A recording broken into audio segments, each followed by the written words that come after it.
Text book के द्वारा प्रकाशन होता है उसका पुस्तक उनको मिलता है। और जो अमीर के बच्चे हैं, जो धनाढ़ बच्चे हैं, जो वातानुकूलित माहौल में पढ़ते हैं, वो ICSE बोर्ड के पुस्तक को पढ़ते हैं, उसी CBSE बोर्ड के पुस्तक को पढ़ते हैं। और जब बात आती है, अभी आप पिछले वर्ष देखे होंगे कि एक जगह चर्चा आया था कि भोजपुरी का शेक्सपियर किसे कहते हैं, तो उसमें मनोज तिवारी का नाम डाल दिया पाठ्य पुस्तक में। सब लोग जानता है कि भोजपुरी का शेक्सपियर भिखारी ठाकुर को कहा जाता है। अपने पाठ्य पुस्तक में से भिखारी ठाकुर का नाम हटाकर मनोज तिवारी का भोजपुरी में नाम जोड़ने का कार्य किया। किसको गुमराह करना चाहते हैं?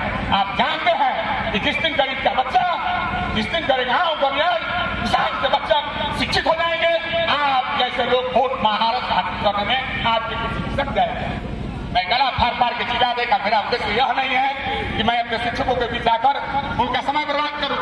मैं आपके बीच आपका शिक्षक प्रतिनिधि होने के नाते यह कर्तव्य मेरा बनता है कि सभी बिंदुओं पर हम चर्चा करें और पूरे ईमानदारी के साथ मैं निवेदन करना चाहूंगा कि अब तो हमारे जो सभी तरह के शिक्षक हो गए, विद्यालय में लगभग शिक्षकों की कहीं कमी नहीं है।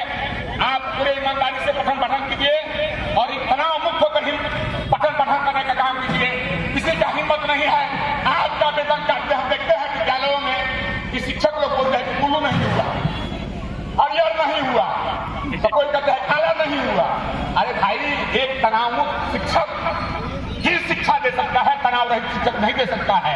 आप अपने रजिस्टर में अपने हाजिरी अंकित करने का काम कीजिए और विद्यालय के जो प्रधानाध्यापक हैं वह आपके विद्यालय के चौपट हैं, हीरो हैं। आप रजिस्टर में दर्ज करने का काम कीजिए, भयभीत नहीं होइए।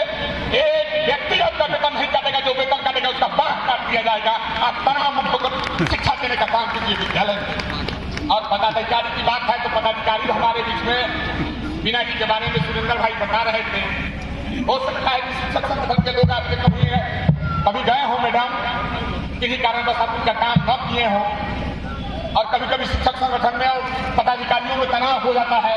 अब तो नहीं हो रहा है। एक समय था 3 पदाधिकारी को हम ताला बंद कर देते थे और ताला बंद करके हम काम कराते थे। उस समय अभी थोड़ा सा इधर उधर हुआ, इसलिए हम निवेदन करना चाहेंगे विशेष जीवन आपका मैडम खुशहाल रहे।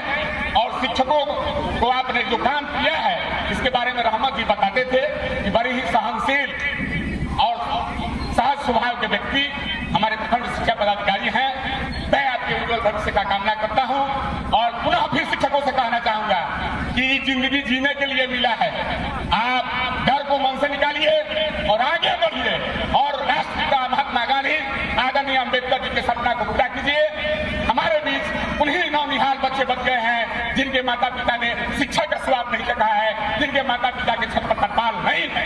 तब हमारी जिम्मेवारी बढ़ जाती है। पूरे ईमानदारी से आप विद्यालय में पठन पाठन करने का काम कीजिए। संगठन निश्चित रूप से आपकी मांगों को मजबूती से रखने का काम करेगा। अब तो हम लोग के बीच के एक बंशीधर ब्रजवासी जी हमारे माननीय सदस्य हो गए हैं। निश्चित रूप से सरकार के गलती को उजागर करने के लिए हम लोगों ने सरकार के छाती के बात को दूर के एक MLC को पहुंचाने का काम किया है। आप वीडियो कॉल से हमारा